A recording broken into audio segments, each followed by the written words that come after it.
YMCP, why DPP, why UDF don't send their Malawi? Another way to find the solution for this country. Why are you stopping us? Thank you. No, Thank you, we should not stop us.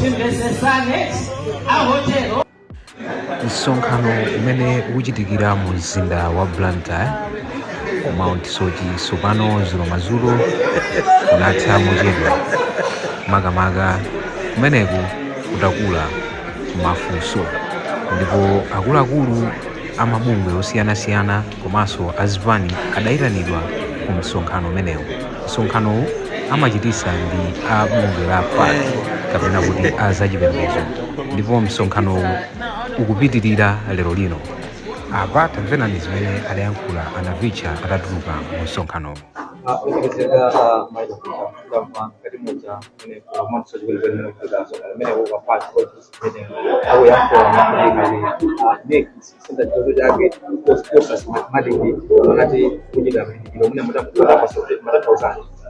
Zonadi nkhani ya smartmatic system yakhala kukambidwa ndi amalawi ochuluka kwambiri ndipo amalawi ambiri ndokhumudwa.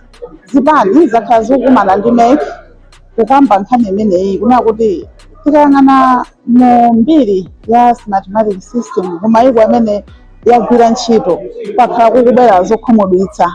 Kodi umawerenga notes za munthu wolephera mayeso kuti ukakhoze mayeso ngati smartmatic yalephera kumayiko ena kunonso ikuzokhala chiphinjo. Ndikakhala kupempha MEC kuna kuti imve kulira kwa amalawi ichotse system imene ngati nkuteka mwina ike system ina imene tikagwiritsa ntchito kale kapena tiwerenge manyu koma chokhumba chathu icho tiwerenge ndi manja amene timachitira mu 2019 komanso 2020 koma kudabwa kuti nthawi zonse nkhawa ikabwera ameki amaonetsa kuti sakumva kuyankhula kwa amalawi ndipo lero tsopano amba kutsamira kulamulo kuna kuti kuli lamulo imene ikuwathangatira iwowa kugwiritsa ntchito system imene ndipo nkovuta kuti isinthidwe lamuloyi. Koma chimene limadziwa nchoti lamulo limayemerera anthu, lamulo limakhazikitsidwa ndi anthu. Ngati anthu lamulo sakukondwa nalo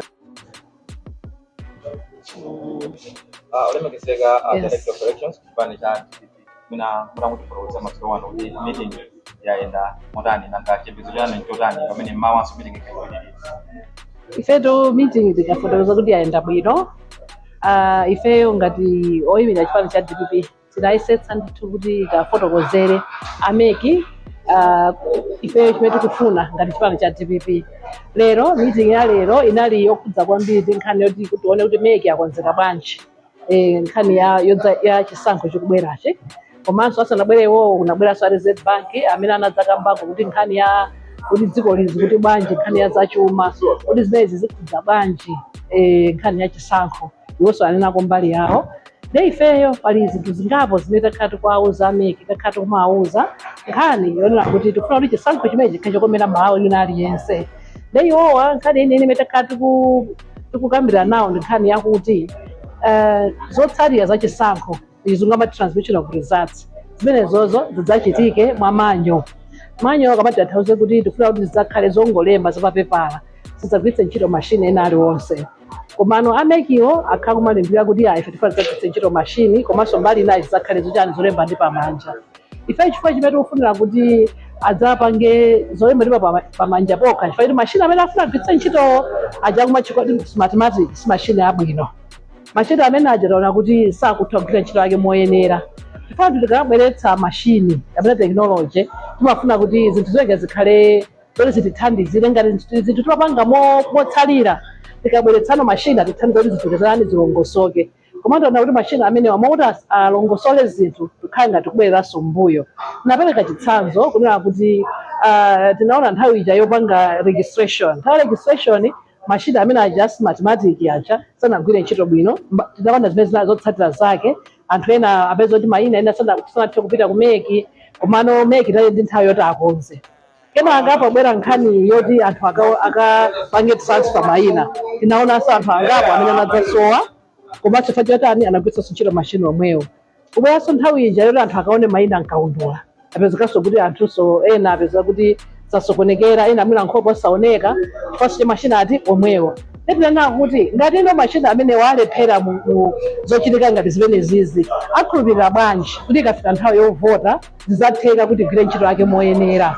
ndiye nthawi imeneyo nthawi yoti tikuvota ichi sidzakhalanso nthawi yoti titani tikonze. Ndiye ife chifukwa cha chimenechocho tikuona kuti sizoyenera kuti meki igwiritse ntchito mashini amene wawa.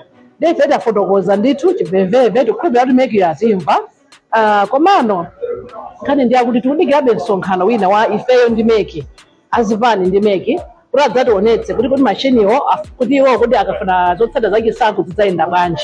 Ife tidzabweretsepo maganizo athu pamene popo tikatero ngati sitikufunditsika nazo ife tidzafotokoza kuti siyani kugwiritsa ntchito mashini ife sikutani sitikufuna.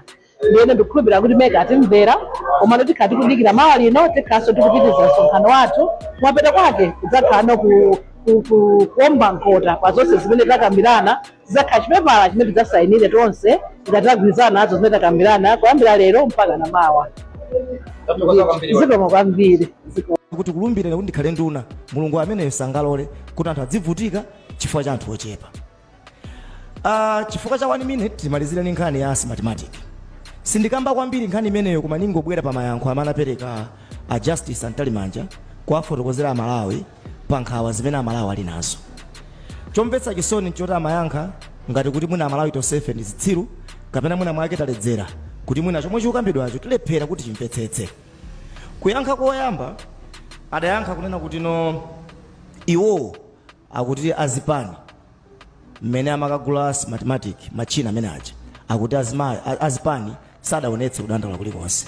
Ndefunso tiafunsa Antalimanja iwo aja ndi jaji kodi patakhala kuti pabwera mulandu wokuti munthu wagwirira mwana ndiye aja akuweruza munthu kunena kuti akomatu mmene magwirira mwanaye sanadandaule amusiya kuti adzipita kuti munthu yotosalakwa chifukwa kunena kuti awa poyamba sanadandaule sizikusonyeza kuti ndeti zikakhala kuti zinthu zijazayipa anthu asadandaule. Chifukwa chisankho ichi ncha Malawi, chisankho ichi si ya Justice Antalimanja. So kuti kumbuyo kwena ake sanadandaule sizikusonyeza kuti anthu aja asadandaule pamene tikupita kutsogolo. Komanso adanena kuti ati nkhani yoti machina aja apangidwe audit akuti zipani kapena mabungwe amene akudandaula asankhe kuti kodi akapanga audit mbali iti kuti iwo aja akabwerera akangowalola anthu aja akapanga audit mbali yokhayo. Ndefunso nkumanena kuti kwabwera CID kunyumba kwanu akunena kuti inuyo tamva kuti mukusunga futi ndiye ife tifati za sechi ndiye inu nkumakamba kuti yayi mutuze kaye chipinda chimene mukufuna ukasechacho kuti mukangosecha chipinda chokhacho. Kodi sindiye kuti pamene ponza chidziwikire kuti ngati mfutiwo tikakamba kuti no iya tikasacha ku bedroom akhoza ukauchotsa ndi ukausiya ku kitchen kapena tikanena kuti yayi tikasecha ku room imene mmagona iniyo ngati makolo akhoza ukaisiya kumene magona wana. Ife tikuona kuti yankho limene lichaso tachibwana ngati pali kuthekera kuti anthu akuti yayi machina ameneyo tiye tione ngati ndi kuthekera sikuti ni mabungwewa kapena kuti azipana amene apite yayi koma kukhala ndithu ma auditors apadera tiye tialole kuti apange zimenezo. Mukudziwa ziwawa zayambika kale anthu akumati akapita m'misonkhano akutibulana kumene kuja kulikonse kumene muli. Ndine Brian Banda ndi pa 14 May mchaka chimenechi cha 2025. Kodi chachitika nchiyani and what does this mean to the economy? Nanga kuyimitsa kwa dongosolo limeneli kukhudzani bwanji inu Amalawi? Izi ndi zina mwa nkhani zimene tikhale kukambirana usiku uno ndipo mgawo lachiwiri la kukambirana kwathu chifukwa tikhala pano from now mpaka 10 o'clock. Ikathawa nawa titsekula malaini inu mudzitimbira kuti mufunse ndemanga kapena mufuna mulankhule ndi Dr. Kabambe. Nthawi ikakwana tikupatsani nambala ndi zonse zoyenera kuchita. Dr. Dalitso Kabambe, former governor of Reserve Bank of Malawi, komanso president wa chipani cha UTM, we are profoundly honored once again kukhala nanu madzulo ano. Muli bwanji? Brian ndili bwino kaino. Tili bwino. Tiyambire pamenepo kunena kuti mgwirizano umene tinali nawo ngati dziko ndi IMF under the extended credit facility unachita automatically cease zonani pa 14 May. Chidachitika nchiyani inu kuzimvetsa bwanji? Tiyambire pamene kumadzulo. Brian ndiyambe ndakutekera kaye pang'ono kumbuyo kodi IMF ndi chani. Okay. Akamati International Monetary Fund ndi bungwe limodzi la zachuma pa dziko lonse lapansi limene linakhazikitsidwa mu chaka cha 1944. Mukumbukira mwina Amalawi akhoza kudziwa kuti mchaka cha 1917-18 to 19 tinali ndi nkhondo yambiri ya dziko lonse lapansi. Kenako mchaka cha 1939 to 1945 tinalinso ndi nkhondo yachiwiri ya dziko lonse lapansi. Ndiye nkhondo yapita kumapeto pakatipa tinadzakhala ndi chamati Great Economic Depression mu 1930 kumene stock market ya New York Stock Exchange inapanga crash ndi inapanga affect London Stock Exchange ndi ma stock exchange amene alipo nthawi imeneyi. Ndiye panali zinthu zazikulu ziwiri zimene zinachitika mu nthawi iyi, nkhondo ziwiri 1970-1920 komanso 1939-1945 komanso kugwa kwa chuma chonse cha dziko lapansi 1930. Ndiye nkhondo yapita kumapeto ndikutinso chuma chinakonzeka bwino komanso chumacho chasakazika kwambiri ku Europe konse chifukwa cha nkhondo ija. Kunali kuti nyumba zambiri, a lot of infrastructure in Europe was brought down during the Second World War komanso ku Japan. Ndiye anakhala pansi United Nations anaganiza apange set up mabungwe atatu akuluakulu. Bungwe loyamba amalitcha kuti World Bank mu 1944. Kuyambirirako imatchedwa International Bank for Reconstruction and Development imene zasanduka World Bank itsogolomo.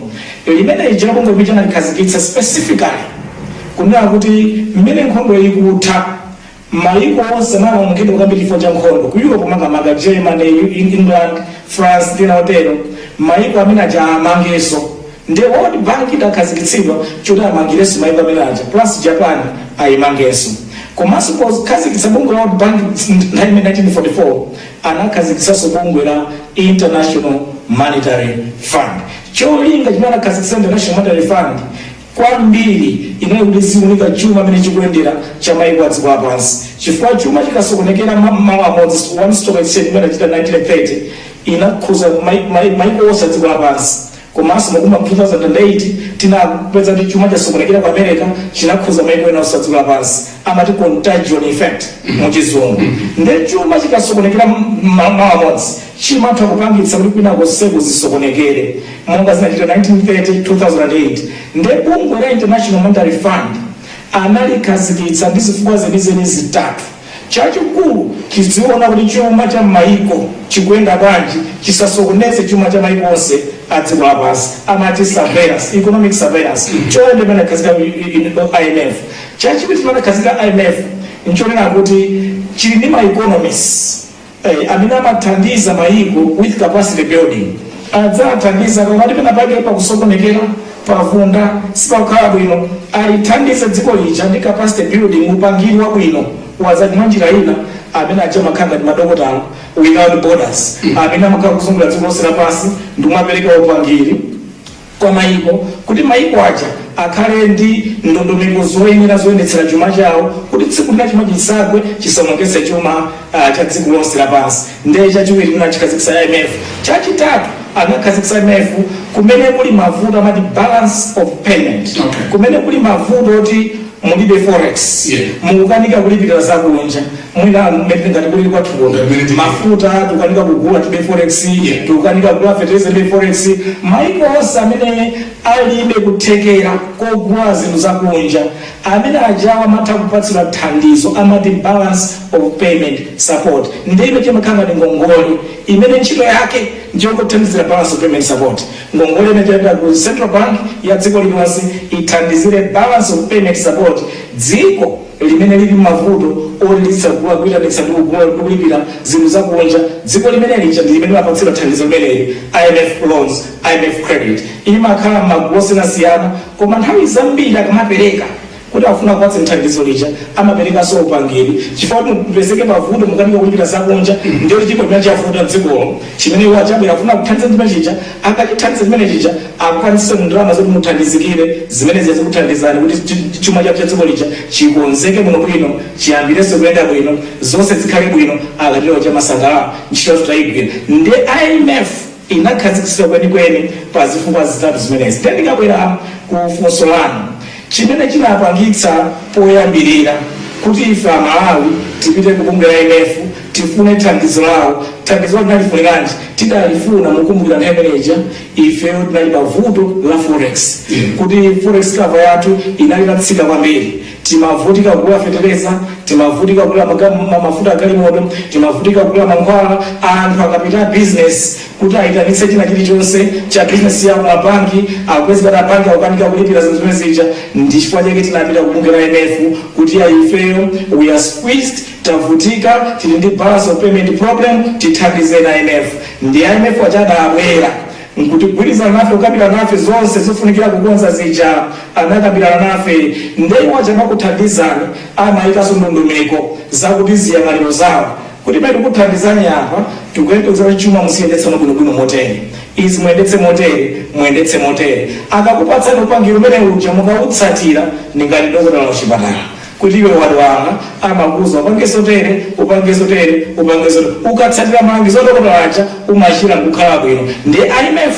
akamapereka mankhwala awo ngongole ija akamayipereka kuti kuthandizi amakulangiza so iya apo mutere mukatere mukonzeka mukhala bwino chuma chanu chikhala bwino ziyamba kwenda bwino chiyamba kukwera chuma anthu mweyo akakhala bwino ndiye tikupatsani kuthandizo ili likuthandize muyende panjira imeneyi ndi chifukwa inapita kubungwe la IMF ndiye lero ifeyo imakhala ma reviews after every 3 months program after every 3 months amadzaonika ngati dokotala kuchipatala mmapita kunota akone kuti palipo muli bwanji ndi amakhakwera kudzaonika kuti anthu aja chuma chawo chiyamba kwenda bwanji akabwera review yoyambirira timene kukhale ma reviews 6 akabwera review yoyambirira timakhala yamati quantitative benchmark targets zimakhala ma figures fulament zoti mmene musolera ndalama zanu mutolere motere mmene mugwisire ntchito motere mmene muzichitani mandatory policy yanu ikhale motere exchange policy yanu ikhale motere chuma chanu kayendetsedwe kake zikhale motere ndi amafotokozera zonse zija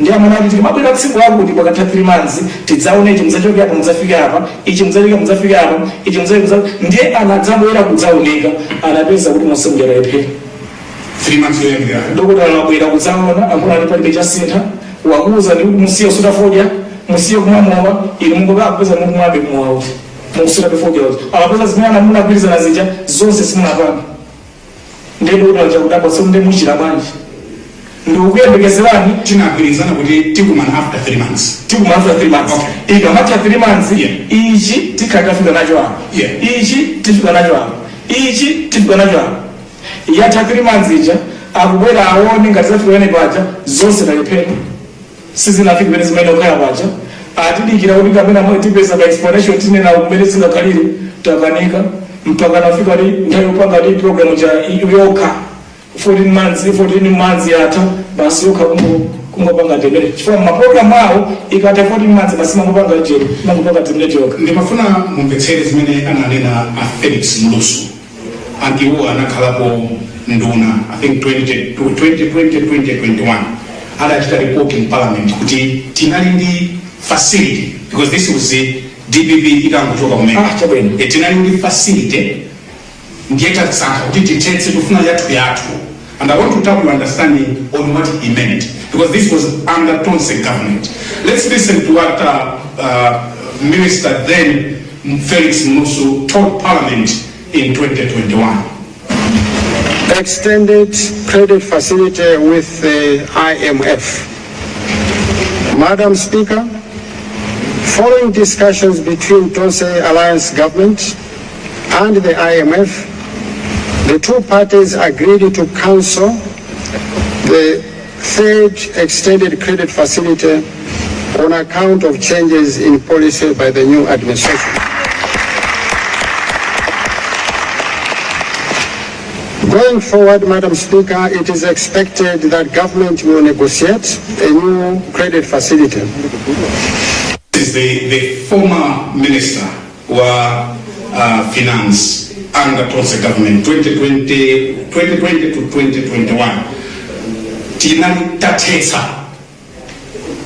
The compact was going on. Kuma tatesa chifukwa sisi kugwirizana ndi zatu. Ndiye tiya mitranso ina. I want to tap your understanding. What did he mean? What was government thinking then? It was a wrong thinking, obviously. Chifukwa program ija ya 2018 ineyo nali mmodzi mwa iwo ndinakasainira nawo program ichi tinakasainira mu April 2018 andicholinga chake ndifane ndikuuze Brian 2018 tinapita kumasankho 2019 ndiye nthawi zambiri mukaliona dziko lathuli tikakhala ndi masankho chuma chathu chimaonongeka nthawi ya masankho muzoona ndi budget imene timayipangira timapanga budget yosagwirizana ndi ndalama zimene tinazo timaononga ndalama zambiri chaka cha masankho tika zinthu zosiyana-siyana chifukwa takope anthu kumasankho ndiye ine mu 2018 ndi malemu Dr. Kudo Gondwe tinapita kwa president anthu ameneyo Professor Arthur Peter Mutharika kukapempha kuti tikuwakalaka kuna kuti chaka chino tidutse masankho a 2019 opanda kuononga chuma chathu cha dziko lino. Mukumbukira mu 2018 tinakhala kuti tili ndi a stabilized economy. Mukati stabilize economy kuti chuma chikuyenda bwino ndiye kuti kukwera kwa mitengo ya zinthu chemati inflation inali mu single digit. Inali ndi single digit inflation kuchokera 2017 kufika mu 2018 timafuna kuti kukwera zinthu kwa zinthu kuja kusapangitse kuti kuyambe kukwera ifota unonga chuma chifukwa cha masankho. Ndiye timafuna kuti kukwera kwa zinthu mitengo ya zinthu ikhalebe yomverera. Fertilizer uchali 18,000 apitirire kukhala 18,000 mpaka kalekale. Chimanga chili 6,500 chipitirire kukhala mpaka kalekale. Soap wayu generali 50 kwacha apitirire kukhala mpaka kalekale. Timafuna kuti masankho a 2019 asatiwonongere chuma cha dziko lino chisaonongeke mpira mbuyo mosema muona kuti masankho osakamachitika chuma chimaonongeka. Ndiye timafuna kuti chuma cha dziko chisaonongeke ngakhale pang'ono. Ndi chifukwa kuti tinapita dala kukhala ndi program yoti tikupita ku masankho nthawi imeneyi. Imene yanali the same ECF imene tinapita extended credit facility. Ndiye tinapita kumene kuja mu program imene ya 2018 tinanena kuti we want to maintain macroeconomic stability. Yona kuti mitikukwera kwa zinthu mitengo isamakwere. Yonena kuti kwacha nthawi janali stable, tena stable exchange rate ili pa 7.32 kambe 2017 ikhalibe pa 7.32 mpaka kalekale tikhalibe ndi stable kwacha. Ma reserves nthawi manager ali 6 months of import cover timafuna ma reserve akhalebe tikhale ma reserves oti tisamavutike kugula zinthu zakunja tisakhale ma fuel queues tisamavutike kugula fertilizer tisavutike kugula mankhwala tikhale zonse za dziko lino chuma cha dziko lino chikuyenda bwino. Ma interest rate ukangati ukumbukira 2018 ndili governor tinatsitsa ma interest rate jamati policy rate the interest rate of the country inafika mpaka na 12.5%. Timafuna kuti ikhale kompacha ngongole ya business akutekanena ngongole asimatengera pa milingo yokwera kwambiri ikhale mlingo wabwino. Tinkafuna zimene zijazo. Ndiye 2018 we had a macroeconomic stability situation and the economy was growing.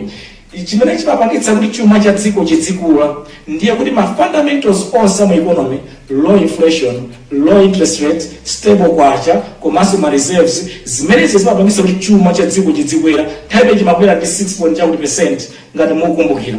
Ndiye timafuna kuti zimene zichipitirire over time chifukwa chuma chikamakwera ndi chimene chimapangitsa kuti moyo wa anthu mdziko ukhale wabwino. Ndiye program imeneyi tinayipanga ndi zifukwa zimenezi chuma cha dziko lino chikhalebe chokhazikika komanso chidzikwera kuti moyo wathu ukhale wabwino. Ndiye objective ya program manager. Ndiye akubwera zonse zili bwino. Of course there was a strain imene achitika 2020 ndionena kuti mbere amaboma limasintha panazapezeka pali COVID-19 inamba 2019 December ndikulowa mu 2020 COVID-19 manager komanso tinali ndipo protracted election and double election 2019 ndi 2020 zimene zija ndi ma demonstrations anachitika pakati paja for the whole year slightly affected the economy.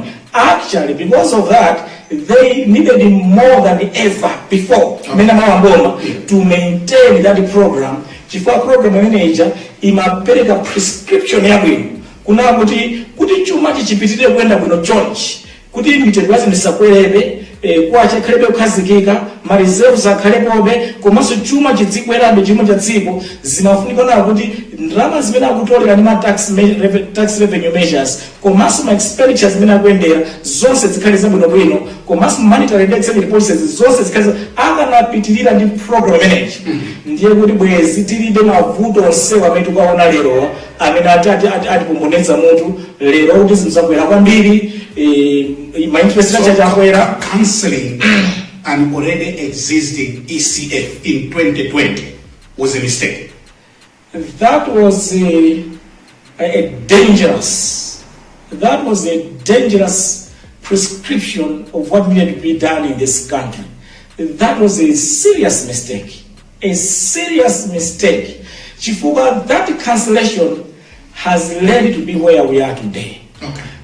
Uli mavuto wa abwere lero anthu anafusana fune kutsatira zoyenera kuchita in the circumstance afuna apangeza amatoa tubwa ndiani MCP njira yathu ya MCP yoti bangire zinthu zatumira ni MCP way kuma ndimakonda kufunsa kuti MCP way economics yake iti imene mugwisa ntchito because orthodox ne economics imene alisa magwisa ntchito ndi izizi zimene alisa kuzidziwa mmene akuzigwisa ntchito kuma njira zawozo zonse zosokonekera mwachitsanzo ifeyo kunkhani ya fiscal mukamati fiscal policy mukutanthauza kuti kodi mungagwiritse bwanji ntchito chuma ndalama za boma ili lakhala kumangobwereka chaka ndi chaka 1 trillion chaka choyamba 1.2 trillion chaka chiwiri pano mpaka nafika 2.4 trillion kumangobwereka ndalama chaka ndi chaka ngongole ya boma choka 4 trillion mpaka na 16 trillion at the beginning of this financial year. 2020 ngongole namba 4 trillion kwacha 4 trillion kwacha pano ni 16 trillion kwacha tukamba chaka cha bomachi afuna abwereke 2.4 trillion chaka chino ndiye tukakwa ku 18.4 trillion and not only that mafuta onse watu kumwawa akungobwereka ngongole zokhazoka ma contract ambiri amene aperekedwa koko ali maria zokhaoka kunkhani ya mafuta PSF in red in deficit kuli zingongole zambiri ku PSF kuja zosalipiridwa anthu akumwa tupaka subsidize mafuta dziko lino aku Zambia akuzama mafuta dziko lino aku Tanzania akuzama mafuta dziko lino aku Mozambique akuzama mafuta dziko lino because our fuel price is subsidized and yet if forex tilide tukupanga subsidize for people in Zambia to come and get fuel from this country. It's a disaster imene tapanga dziko lino tili ndi exchange rate yoti officials 1,700 kwacha to a dollar and yet on the parallels 4,000 kwacha. I mean, how does that work? Okay, tibwerere ku IMF atipatsa ECF ndeti kumana 3 months. Yes. Nde abwera what went wrong? Chili chose kinasokonekera zonse zimana ngati mupange izimpange motere zonse zasokonekera. IMF amafuna chani? IMF amagwira ntchito ngati ndafotokoza kale moja ngati kuti ndokotala. Okay. Ota akuuza mavuto ili musiye mowa kuti mukhale bwino. Vuto ili musiye kusuta foja kuti mukhale bwino. Nde iwe sukusiya mowa sukusiya foja. In the case of the actual parameters IMF timakhala ndi ma quantitative targets onena kuti ifeyo titolera ndalama makuti chaka chino tigwiritsa ntchito ndalama makuti chaka chino chotero zimene tingabwereke ife ndi zotere ikakhala nkhani ya exchange rate exchange rate yenda motere ma reserves atoenda motere ikakhala nkhani ya monetary policy iyenda motere komanso pali zina zimene ifeyo tiyipange zokonza zosiyana mu economy kuti zino zikhale bwino ndiye magwirizana zonse zija zokuthandizani kuti chuma mu economy chiyende bwino koma iniyo zonse zija simunapanga after 3 months simunazikwaniritsa ndiye mukapanda zikwaniritsa kwa IMF it becomes a problem chifukwa iwe ndi patient afuna kuthandiza iwenso kuthandizika.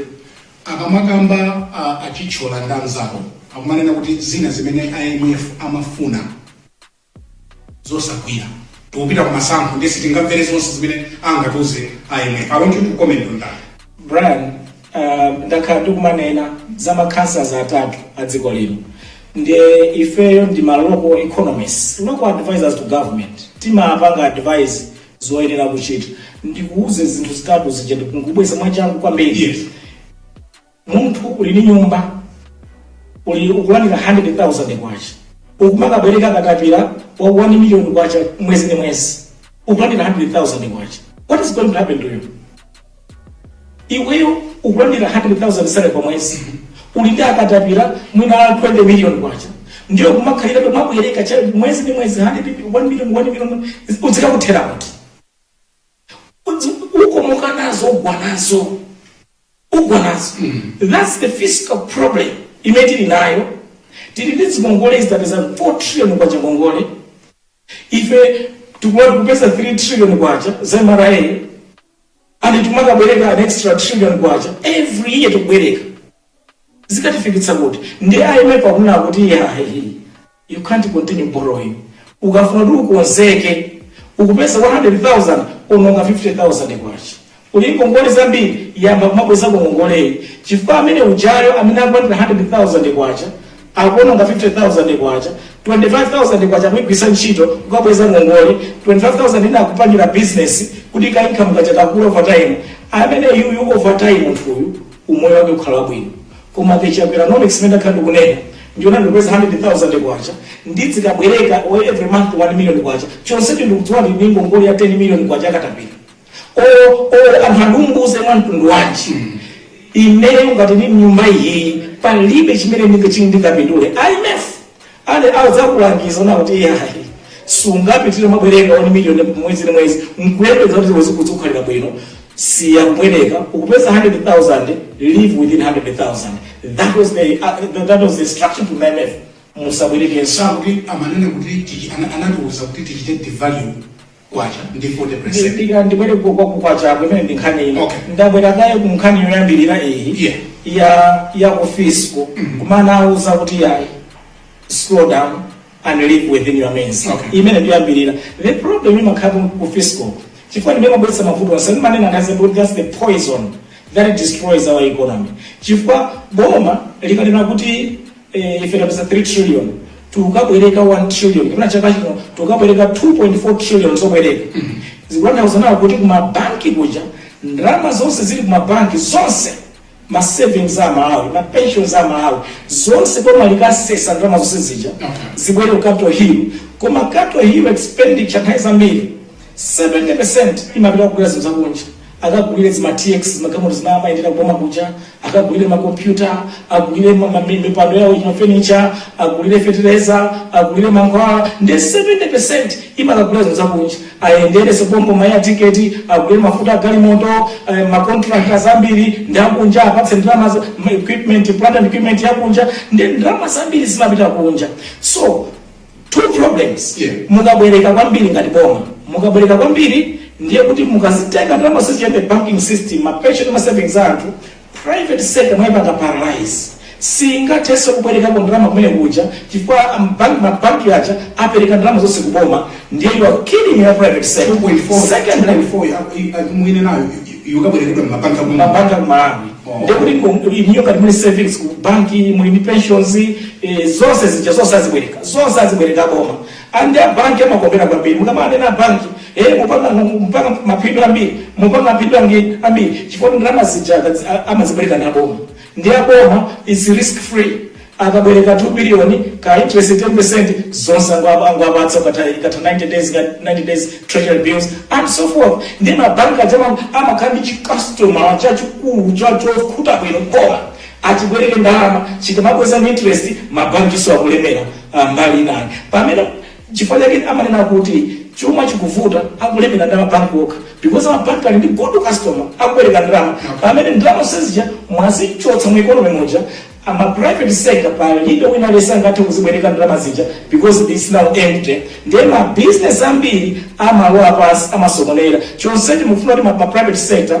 akupangira na kulembera anthu ntchito pamene ma business alowa pasi ma private sector akutulutsireni katundu ambiri to grow up economy mwapanga paralyze sangati kupanga zimene zija ma private sector mwakuzana panga export zambiri kunja akubwereseni forex mwapanga paralyze sangati kupanga sezija mapeto wake ndiye kuti economy yonse imatsika chifukwa ndalama zonse mwazichotsa mu economy mwakalipatsa boma limene silimapanga grow that money mwalanda amene akanapanga grow that money a private sector and in the process your economy collapses nchifukwa cha kulembera 2020 uzafika pano economy mnafoti yakwera pa 1% 2% 1% 2%, and this is the first time in the history of the Republic of Malawi since 1964 for a 4-year stretch where the economy was growing between 1 and 2%. This is the first time, and the MCP government should check the record. It has never happened in this country for a 4-year stretch. This economy is going to grow by 1 to 2%. First time, it's going to grow by 4, 5, 6%. On higher malima bingu, mpaka nafika 9.8%. China, ngokota chisanzo cha China. China mu 1964 per capita income yati matenga kuti zimene munthu amapeza on average pachaka inali $163. Ife kumali kundili pa $210. Kutanthauza kuti per capita income yo Malawi inali yolemera kuposa China 1964. Lero, the 61 years down the line, 2025, China per capita income ndi $17,000 per person. Malawi ndi $510 per capita per person. Tangochoka 210 kuzafika 500. What a shame as a nation that we haven't done better. Koma chipangitsa kuti nozimzienda bwino the private sector. That's why they call them the engine of growth. Boma ikati kusia ndalama zija siri kumatenga ndalama zija, my private sector will be using that money to do various business and grow the economy. As they are growing the economy, they are growing the wealth of the nation. Kuma mukamabwereka kwambiri mkwalanda a private sector ndikuisa chino kuti apisa chino ndalama zija. Chachiwiri ndanaudi this is a poison of borrowing. Chachiwiri chonako kuti ndalama zija tikazitenga tikamakagulira zakunja. It means kuti titenga kwacha mabanki munja tisintha kukhala madollars achitika kubweza zakunja ndiye kuti ndalama ichaso kuzosesaso madollars onse the economy. So it has two tough problems. Kuchotsa ndalama zija mwapanga tinayi na private sector. Mukakagulira madollars mwakuchotsa madollars onse ndiye kuti kwacha nayonso ili mavuto ili under pressure. Nchifukwa ikati mafunso kuti kuma ino 2020 Forex now is 6 months of import curve. 2 years down the line, you say Gerard, yapita kuti. Chifukwa ina kuti mmene makabwereka ndalama mu banking system moja, ndikugulira madollars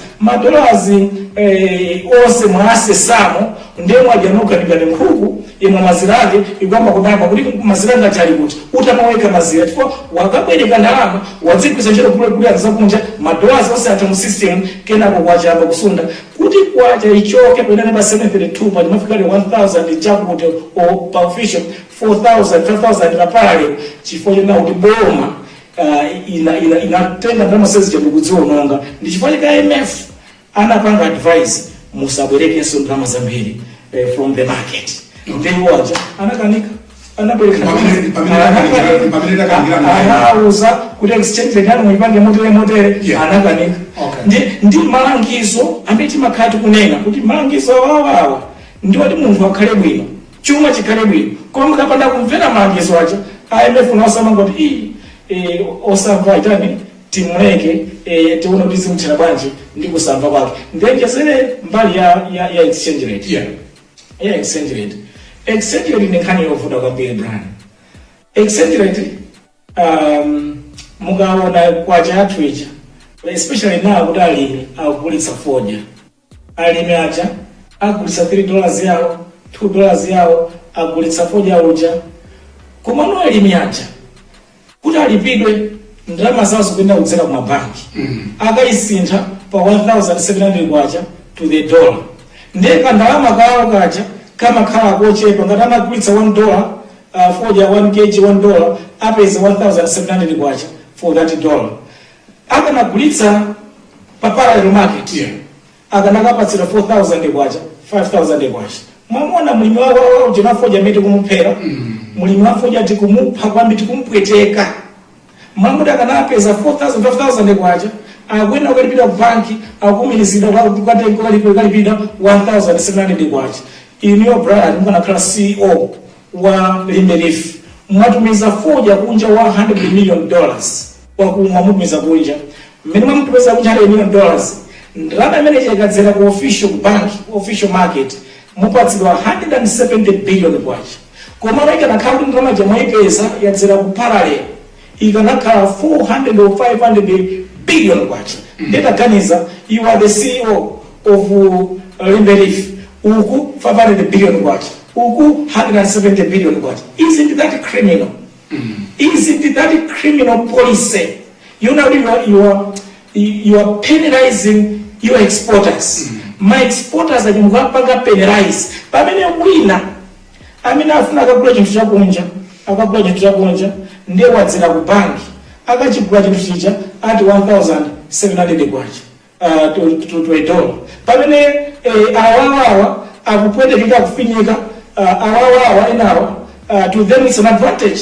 Chifukwa fertilizer jokayangana mwachitsanzo fertilizer pa global market is about $30 per bag.